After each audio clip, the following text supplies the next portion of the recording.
Fikih merupakan pengetahuan mengenai syariat Islamiyah mengenai perbuatan manusia, sementara muamalah adalah aturan yang mengatur mengenai hubungan antar seluruh makhluk hidup. Ciri utama dari fikih muamalah yaitu memiliki kepentingan serta keuntungan dalam setiap proses akadnya, dengan tujuan agar dapat menjaga kepentingan orang terhadap hartanya supaya tidak saling merugikan serta dapat memanfaatkan hartanya dengan baik. Sesuatu yang ingin dimiliki manusia, entah untuk dirinya sendiri ataupun untuk orang lain. Unsur harta ada dua. Yang pertama adalah unsur aniyah, yaitu harta yang memiliki wujud. Yang kedua adalah unsur urf, yaitu harta yang dipelihara untuk diambil manfaatnya. Harta didasarkan kepada yang pertama adalah tepat tidaknya harta dibagikan, yang kedua adalah pemanfaatannya, yang ketiga adalah dari segi pemiliknya, yang keempat adalah berkembang atau tidaknya harta tersebut, yang kelima adalah boleh atau tidak harta tersebut untuk dibagikan. Manfaat dari harta adalah yang pertama memenuhi kebutuhan hidup manusia, tapi tidak boleh berlebihan. Karat merupakan pemberian harta kepada orang lain yang suatu hari akan dikembalikan, boleh juga ditagih oleh hutang.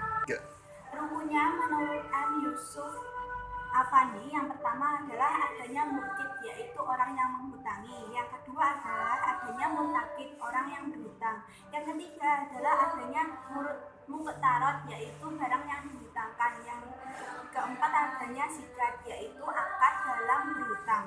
Syaratnya dari berhutang adalah yang pertama adanya sikat antara kedua belah pihak, yang kedua adalah adanya kemampuan melakukan akad, yang ketiga adalah harta yang dipinjamkan merupakan harta yang jelas.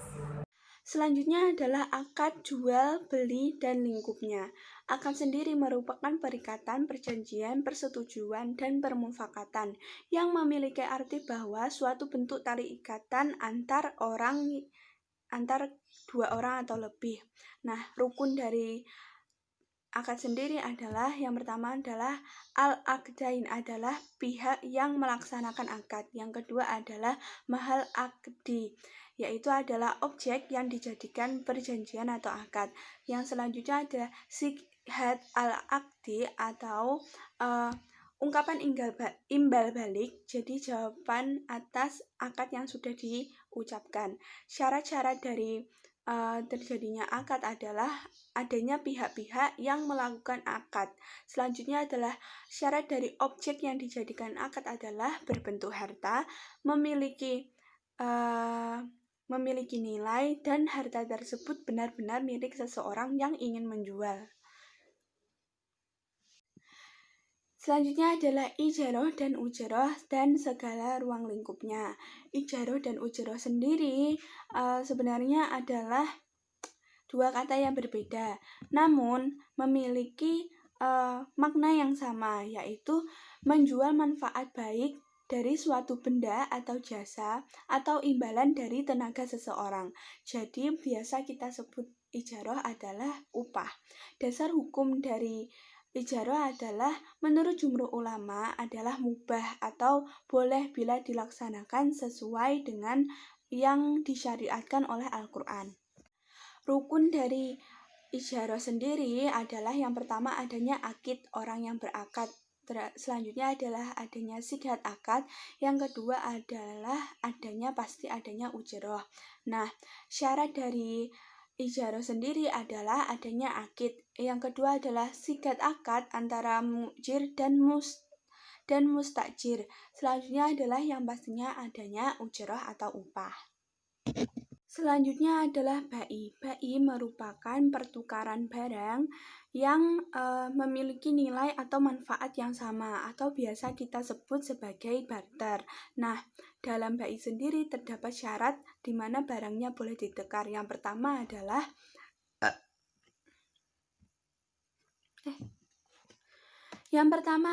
barang haruslah barang yang suci. Yang kedua adalah barang tersebut memiliki manfaat. Yang ketiga adalah barang tersebut dapat diserahkan. Jadi barang tersebut memang ada wujudnya pada saat tersebut. Yang keempat adalah barang tersebut asli milik penjual atau penukar. Rukun dari bai sendiri sama seperti rukun jual beli, harus adanya penjual, pembeli, dan akad di dalamnya serta barang yang memang miliknya sendiri yang ingin ditukarkan. Nah, syarat dari pelaku bai adalah harus berakal atas kehendak sendiri,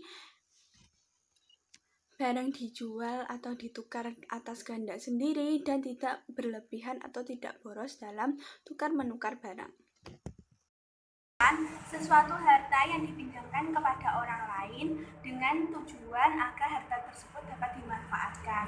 Hukum dari Arya sendiri adalah wajib, karena sebagai manusia kita harus saling tolong-menolong, tapi akan menjadi haram ketika barang yang dipinjamkan tersebut digunakan untuk hal yang haram.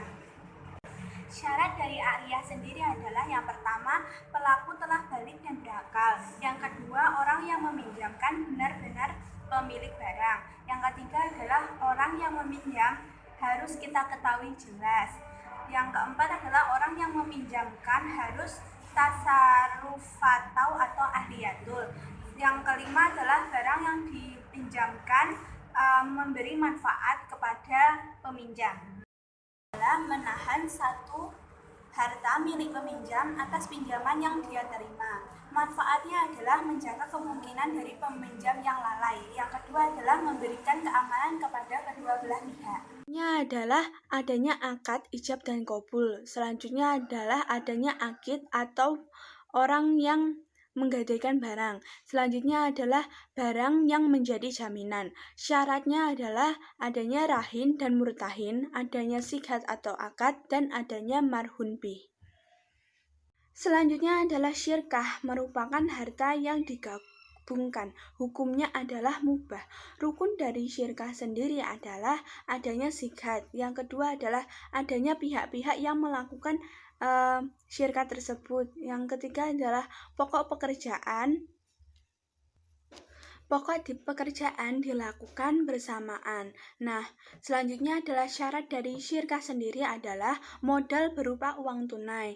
Kesepakatan terjadi antara dua orang atau lebih. Nah, keuntungan serta kerugian itu dibagikan berdasarkan modal masing-masing yang ditanamkan di dalam penggabungan harta tersebut. Syirkah sendiri terbagi menjadi dua macam. Yang pertama adalah syirkah amlak, yang kedua adalah syirkah ukut. Syirkah amlak terdiri dari dua, yaitu syirkah ikhtiyariyah dan syirkah ijabariyah. Selanjutnya syirkah ukut terbagi atas 5. Yang pertama adalah syirkah al-amwal, yang kedua adalah syirkah abedan, yang ketiga adalah syirkah al-wujuh, yang keempat adalah syirkah al-inan, yang kelima adalah syirkah mudarobah. Selanjutnya adalah muzaroah, muhabaroh, dan musyakoh, serta ruang lingkupnya. Muzaroah sendiri merupakan akad bercocok tanam dengan sebagian yang keluar dari bumi. Nah, musyakoh sendiri merupakan seorang yang bekerja bercocok tanam untuk mendatangkan kemaslahatan atau manfaat dari hasil bumi tersebut, atau biasa kita sebut sebagai petani. Rukun-rukun dari musyakoh yang pertama adalah orang yang berakad. Yang kedua adalah objek dari musyakoh tersebut adalah pohon-pohon yang berbuah atau sesuatu yang memberikan manfaat kepada kita. Yang ketiga adalah buah disyaratkan melalui akad antara pemilik tanah dan musyakoh. Yang keempat adalah pekerjaan harus dilaksanakan oleh musyakoh, dan apabila pekerjaan tersebut dilaksanakan oleh kedua belah pihak, maka akad dianggap sudah batal. Rukun-rukun dari muzaroah dan muhabaroh yang pertama adalah adanya penggarap dan pemilik yang berakad. Yang kedua adalah adanya objek muzaroah. Yang ketiga adalah harus ada ketentuan bagi hasil menurut ketentuan yang sudah diakadkan. Selanjutnya adalah adanya ijab dan kabul. Selanjutnya adalah mudarabah dan ruang lingkupnya. Mudarabah sendiri adalah pemilik harta memotong sebagian hartanya untuk diberikan kepada pengelola atau biasa kita sebut sebagai modal. Lalu pengelola mengelola harta tersebut dan hasil dari keuntungannya dibagikan kepada pemilik harta tersebut, namun tidak sepenuhnya, hanya sebagian. Syarat-syarat dari mudharabah adalah adanya pelaku, yaitu syahibul mal dan mudharib. Yang kedua adalah adanya objek mudharabah, yaitu modal dan kerja. Yang ketiga adalah adanya perjanjian dari kedua belah pihak. Yang keempat adalah adanya nisbah keuntungan. Rukun dari mudharabah sendiri yang pertama adalah adanya syahibul mal dan mudharib. Yang kedua adalah adanya sikhat, ijab, dan qabul. Yang ketiga adalah adanya modal. Yang keempat adalah adanya nisbah atau keuntungan. Akad dari mudharabah sendiri bisa batal apabila yang pertama masing-masing pihak menyatakan akad tersebut memang dibatalkan. Yang kedua adalah salah seorang dari yang berakad tersebut telah meninggal. Yang ketiga adalah salah seorang yang berakad tersebut menjadi gila. Yang keempat adalah pemilik modal menjadi murtad. Yang kelima adalah modal habis di tangan pemodal sebelum diberikan kepada pengelola. Jenis mudharabah sendiri ada dua. Yang pertama adalah mudharabah mutlaqah, yang kedua adalah mudharabah muqayyah. Selanjutnya adalah hibah, sedekah, dan hadiah. Ketiganya merupakan sama-sama pemberian, namun memiliki perbedaan. Yang pertama adalah hibah. Hibah merupakan pemberian dari seseorang yang telah meninggal maupun masih hidup, baik berupa harta maupun bukan harta. Hibah sendiri bisa diberikan kepada yang sedarah maupun bukan yang sedarah. Rukun dari hibah sendiri adalah pemberi telah balik. Yang kedua adalah penerima hibah tersebut memang sudah nyata adanya di sana, bukan misalkan bayi yang masih dalam kandungan, itu tidak dapat menerima harta hibah. Yang ketiga adalah barang yang dihibahkan benar-benar milik orang yang ingin menghibahkan harta tersebut sendiri. Yang keempat adalah adanya ijab dan qabul. Selanjutnya adalah sedekah. Sedekah merupakan kewajiban kita sebagai umat muslim untuk membantu sesama manusia. Bantuan tersebut tidak hanya berupa harta, namun juga bisa berupa lainnya seperti bantuan tenaga atau bahkan senyum saja sudah bisa dianggap sebagai sedekah. Rukun dari sedekah tersebut adalah orang yang memberi harta harus benar-benar miliknya dan ikhlas, dan yang diberi harta harus benar-benar ada orangnya pada saat itu. Selanjutnya adalah hadiah. Hadiah merupakan pemberian dari seseorang atas rasa kasih sayang atau apresiasi kepada seseorang. Rukun dari hadiah yang pertama adalah barang yang benar-benar milik dari pemberi sendiri. Yang kedua adalah barang yang diberikan harus memiliki manfaat. Selanjutnya adalah riba. Riba merupakan tambahan saat melakukan transaksi misalkan jual beli atau hutang piutang. Ini merupakan kebatilan yang tidak sesuai dengan prinsip-prinsip muamalah dalam Islam. Hukum dari riba sendiri adalah haram. Macam-macam riba. Yang pertama adalah riba qard, yaitu suatu manfaat atau tingkat kelebihan tertentu yang disyaratkan kepada seseorang yang berhutang.